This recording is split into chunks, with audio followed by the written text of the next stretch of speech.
Welcome to It's a Broker Thing podcast, brought to you by Bluestone Home Loans. Each episode will dive into market updates, practical insights, and real stories for brokers who want to stay ahead, build stronger relationships, and grow their business.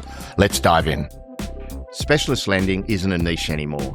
So why are some brokers growing their business while others are getting left behind? On this episode, we'll talk about how brokers can access underserved markets, differentiate their business from the rest, and turn no into real dollars. Joining me on the episode is Aaron Taylor, Bluestone's head of non-standard lending. Aaron, welcome to It's a Broker Thing. Thanks, Tony. Thanks for having me. Mate, before we jump into specialist lending, you've got a really unique, great story of how you got into lending. Why don't you share that with myself? I was wondering whether this would come up. It's an interesting story, Tone. And there's a lot of people that probably don't even know this about me, given I've only been in the industry about 5-6 years now. But I was actually working at the Hilton Hotel in Queenstown, and we hosted the Australia-New Zealand Finance Conference. And I was lucky enough to meet Clive Kirkpatrick and Aaron Milburn there, and they piqued my interest. And fortunately for me, it was right before COVID kicked off, and I sort of pulled the cord on hospitality and jumped across to the finance world. So, yeah, what a start. Yeah, and I believe Aaron's wife answered Aaron, but you jumped in and thought she was talking to you, and that's how the conversation got. Yeah, I was a young red-faced boy taking the bags out of the back of the car, and she asked for the handbag. She said, "Aaron, honey, can you grab the handbag from the back of the car?" And I turned around with a handbag, holding it like a little boy, red face, and Aaron come around the back of the car, slapped me on the back, and says, "I think she's talking to me, mate." Very presumptuous of you. And we love Clive and Aaron, but they can find their way to an event or full function, can't they? Yeah, all the way over in Queenstown. I love it. Hey, look, let's jump in. We used to call complex borrowers, as niche part of the market, but actually they're more and more in the market. So at what point did specialist lending really become just another sort of lending? Yeah, I think it's an interesting question, but I think it's all about how you look at it. I think complexity is everywhere that we look. And the reality is we've seen a lot of mainstream lending getting done the last few years while interest rates have been really cheap, but specialist lending's always been there as part of the market. And I think we've just started to see it creep back in and become the everyday. I think complexity comes in all shapes and sizes. We look at customers that have got, poor credit histories, which is the standard historical, definition of a complex borrower. But we're also now starting to see a lot more self-employed customers getting pushed out of the bank policy, and we've got company and trust lending changes happening, and all sorts of shifts and turns in the market, and brokers needing to adapt to that, I think is really where the complexity starts and the story begins. But are brokers embracing that, or are they basically going, "Oh, that's a no," and I think you need to come back and see me in a few years' time. Yeah, I think there's definitely a famous line from Heidi up in the Gold Coast, lovely BDM up there, says it's never a no until I say so. And I think that's how brokers should be thinking. If they've met the customer, if they've understood the story and they believe in the customer, there's a way to find a way to say yes. And I think embracing that customer and that approach and looking to find a way to make a deal work rather than just putting it in a too hard basket, I think is where the better brokers are really separating themselves from the pack. So I keep hearing that a bunch of these customers' deals are still falling over. What are brokers missing in to get these deals through? Well, look at the BDM is of course a fantastic place to start. The brokers that are working really closely with their BDMs to understand credit appetite of the lender, and also knowing that they can reach out and give them a call and work through things that they might not have seen before. For some brokers, seeing a credit score that's under 600, that might be the first time, but there's quite often credit scores under 200 or even negative, and that can be a really a big slap in the face when you first see it. But for for the brokers that are embracing it and finding a way to say yes, I think they're looking outside the norm. They might have their 3 or 4 lenders they use really often, but then they've got 1 or 2 lenders in their BDMs that they're working with really closely to get those deals done. It might be a little bit more complex, and it's also in the way they're presenting the loans. I think there's quite often there's a lot of lenders in the space that will look for a way to say no to deals. Things will pop up on a loan, and it ends up being a cross just because of that one small thing. And I think the brokers that are addressing those problems up front with the lenders and being really open and transparent about what might not be, the best looking deal based on that one piece, whether that's the customer's credit history or their income, over the last few years, self-employed customers, people with tax debt. We see these sorts of things being presented, at the top of our application submissions. We really understand why the loan's coming to a lender like us or into the non-bank space. We're coming to you because we need a solution to this problem, but here's all the reasons that you should say yes to it. These are the strengths of the deal. This is why I believe in it as a broker, and this is my customer, and we should work together. As you and I talk about and spoken many times, we really want to see the warts and all. Yeah. Like, don't tell us what's already in the application. Yeah. Be transparent and tell us the stuff that may have not worked, but this is what's been put in place to mitigate that and why it should be a deal. That's it. And I look at the best underwriters and their process, as well as the best BDMs. They don't look at the pay slips or the other bits and pieces of document verification first. The first thing they'll do is read the broker notes, and that should outline the customer's story and paint a picture. Tell us what's wrong. Tell us what's going on. Tell us everything to do with it, because we'll never meet the customer. We'll never actually go to the security. We'll send a valuer out, but we don't actually go and see the customer or see the property. So tell us what's going on. Tell us what's wrong, and tell us how we can work with you and work with the customer as a broker. So what sort of customers fall into that specialist lending space? Yeah, I think that specialist lending, category, and I think it's become a lot more broad over the years. I think, the more the banks are tightening up recently, we're starting to see more customers fall into that. But also the credit issues, it's quite often that we talk about this in our space, that, it's not a no until we say so. Or, if you see something on a credit report that you haven't seen before, give us a call. And we're starting to see more and more of that adverse credit history come back through. Short-term credit defaults are at their peak, comparatively to the last few years. So the highest point since 2018. So we're starting to see a lot more of that flow back through. But those credit impaired customers, it's actually only a small piece of the pie. It's only a small part of the market. Actually, it's customers that have got more complex income. Customers that have got a lot of overtime, or they're working multiple jobs to make ends meet. Customers that are self-employed and don't yet have the tax returns to prove where they are today, and can't tick the box for the banks. So we're starting to see actually a lot more customers fall into that space than what historically you might have as a stereotype of a specialist customer. Actually, there's a lot of customers that need a solution, rather than it being referred to as a specialist lender. I think it's a solution lender, or a solution lender, that's more important. Yeah, that's a good point, because lenders like Bluestone are all about solutions and working with customers and brokers to find a pathway. And we've moved beyond that specialist lending is last resort, and it's just a way of the way markets and economies are now. And more people find themselves falling into that space with gig economy, with multiple jobs, with fluctuating income sources, all of those sorts of things. Yeah, exactly. You look at self-employed customers, for example, generally left behind by the mainstream lenders because their current position is actually portrayed, not in their previous tax returns, which might be 1, 2, 3 years old. It's actually more closely portrayed in the last 6 months or the last 12 months of income, which is better verified by BAS or bank statements. And that's where the non-bank space, and as one of those at Bluestone, we step into that and take everything that comes to us. It's really taking a today and forward-looking view as opposed to a look back and just relying on what's happened in the past. What happened 3 years ago? So okay, it's relevant and we want to know about it, but actually we want to know where the customers are sitting right now today, and whether they can afford the loan over the next 30 years for the term of the loan. That's how lending should be, and that's how we look at it. So brokers that are winning in this space, what are they doing different, and what drives them? I think they're really, really setting that picture up early. When they're talking to the customer, they're engaging them and they're talking to them about their situation and understanding the full depth of their position, what's happened in the past, where they're at today, and what their plans are in the future.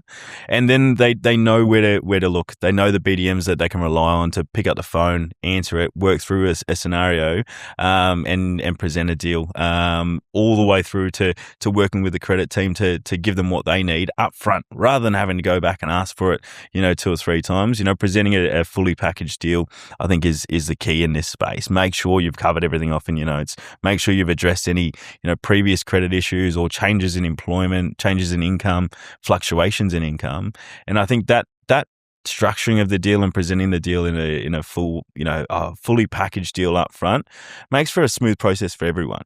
But the other piece really is working with the customer up front so they understand why you're approaching a non-bank lender rather than taking it to a big bank. Making sure the customers understand, okay, the way the banks are going to look at your deal is like this. They're going to assess your income based on the average of your last 2 years. If we do that, it's only going to give you, let's say a customer's got self-employed business. They've gone from 120K in 2024 to 180K in 2025, FY25. That's 12 months ago now. The average of those two is 150K of income. Most recent year is 180K. But in the last 6 to 12 months, they've actually earned over 200K annualized. And that picture and actually explaining that through to customers, they'll understand that. They know their business has been growing. They've seen it. And that presentation to the customer at the start not only makes the customer comfortable and understand why they're going through to a non-bank or more of a solution lender, but it also helps for the broker to get the deal across the line, and make sure they're retaining that customer rather than the customer looking elsewhere, which is really what we all want. So it seems to me setting expectations, being really clear on the journey that you're going to take the customer through is really important, and why you're dealing with a certain lender that may not be the one that I see between the 6 o'clock news on Channel 7. Exactly. But also being curious up front. You're sitting in front of a customer, rather than pigeonholing them and saying you're not going to be able to get a loan for 3 months or 6 months.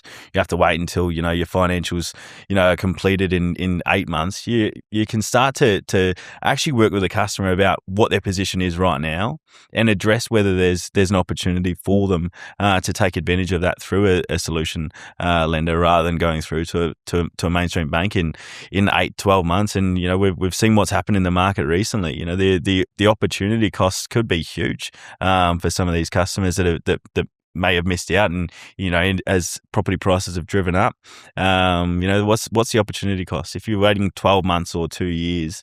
How much extra do you have to save in your deposit just to put it down on that house? Or what's the change going to be in the industry? So there's all sorts of impacts of waiting, but it's about working with the customer on what suits them the best. I love that word curiosity and being curious. And you'll recall, because you joined me on it last year, we did a roadshow. It was all about growth through curiosity.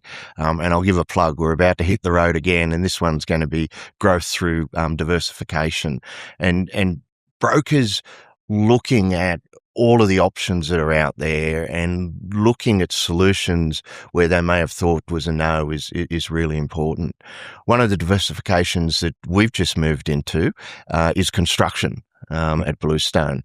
What are you seeing there? Are you seeing, because we've seen some soon to become law changes through the federal budget, we're seeing a real pickup in people wanting to build and construct as opposed to buying existing dwellings. Yeah, I think what an industry to be in if you're a builder. All of a sudden the focus is on them, and there's going to be more and more people looking to go into there. And for us, we've seen that pick up over the last couple of months, but especially the last few weeks, those inquiries are going crazy. And for investors looking to take the opportunity of buying land, building something on it that has that potential to increase really rapidly in the background while also getting the negative gearing benefits.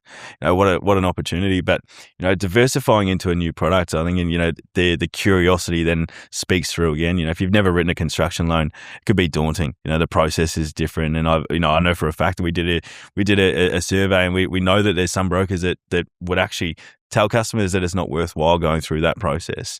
And the extra documentation and the drawn out process through a construction lender can be painful. And I think that's one of the things brokers need to be aware of and know what the processes look like. Be curious and ask up front, but also educate them on what it looks like from the customer's point of view as to what they're going to be going through. And what are the key tips for a broker, say, doing their first construction loan? What do they need to look out for? Where are the common errors in that process? Yeah, I think common errors and common risks. I look at some of the deals we're seeing that are coming through, and there's a lot of people that are pretty quickly jumping into this construction industry without ever running a building company or a construction company before, maybe only have done one or two houses. And that's a huge risk for borrowers and for brokers that aren't working with their borrowers, really closely to make sure they've done some background on that builder and make sure they understand who's going to be building their house, because, really these customers are putting their whole life on the line to build a home. So there's a big risk in understanding who the builders are. We see, there's insolvencies in the construction industry every year. There's a big risk in that. So making sure they're upfront there, but also making sure the customers it actually suits them. Customers that have only got, a small deposit, putting all of their money at risk on the hope that a property is going to be worth, X when it's finished. So I think there's a lot of speculation in that. So being careful to make sure that they understand that is important. And then also making sure that the customers have got enough money to cover the whole costs. They've got to put down a deposit to pay for the land. They've got to cover the gap between the construction costs and what the lender's going to fund. And then what happens if the build gets delayed? What happens if there's issues in the supply chain like we've seen over the last few years? And what happens if that fixed price build contract all of a sudden gets blown out? All of a sudden this customer's left with a half complete house that they don't have enough money to finish, and they're in a really tight spot. So making sure the customers have that ability to wear a little bit if the loan takes an extra couple of months. And you look at customers that are in this investment space, all of a sudden turning and going, this is going to be the best opportunity to go for. What happens if that build gets delayed by 6 months or 12 months or even 18 months because of how long it's taken to get council approvals, or how long it's going to take to get power and roads and water supplied to that property? Those sorts of delays can really throw out a customer, because they're expecting to have that rental income come in on the completion of the build. These sorts of things really need to be a focus for brokers, and not just to rush in and get these loans onto their books, but also make sure they're asking the questions with the customers. Are you aware that, sometimes these things take longer? Sometimes these costs do blow out. A fixed price building contract can be somewhat of an elusive term, because those costs can blow out. There are things that can change the cost of that build and extend it. So making sure that conversation is pretty clear up front. And it can be a little bit of, a daunting process for a broker stepping into a new space, writing their first construction loan. This is probably the same as writing their first, home loan, after writing, stepping out into the industry from writing zero loans myself as a hospitality person. The first home loan I ever played a part in, there was a lot for me to learn, LVRs and processes and steps all the way through. So, for brokers stepping into the construction industry, I think the best thing to do is touch base with the lender you're going to work with, make sure you understand what their process is, and then really build it out with the customer. So it sort of goes beyond just a simple transaction to really, again, ensuring that expectations are really being set, ensuring that the customer knows the process they're going through, but also doing a little bit of what-if planning and make sure you've got a plan A and a plan B. And if you do that clearly, rest back on the tools that lenders provide you, and lenders like Bluestone. It doesn't have to be daunting and difficult, but follow those tips. And I look at the what we did in setting up the process at Bluestone was went around and talked to a lot of brokers around the country about what the process looked like. What was it like for them dealing with lenders through the construction process? And a lot of the time, the brokers end up wearing the brunt of it. They end up trying to be the in between for the borrower, the builder, and the lender. And lenders that like us, what way we've set it up is so that we can be proactive, working with the customer to get things across the line, rather than the broker having to have too much involvement. It makes it so much easier for them in the process working with us. We've already seen, within 6 to 8 months, already seen completions, which is unreal in our space. You know, some of the delays we see at other lenders just waiting on teams to process deals and documents. It makes it really tricky. So, you know, working with a lender that supports the broker in what their process looks like as well is important. Yeah. The other piece of diversification that we've just gone into is commercial, but we're still seeing a lot of brokers not necessarily diversifying in this space. What's holding them back? I love the idea of diversification in general, you know, working in the non-bank space, working in the old doc space, working in the construction or the expat space. Stepping into commercial, I think, has caught a few brokers off guard in that they go in thinking they can write it just like another resi loan and that it'll get turned around in the same time frames. And they then go through to lenders where all of a sudden the product's actually completely different.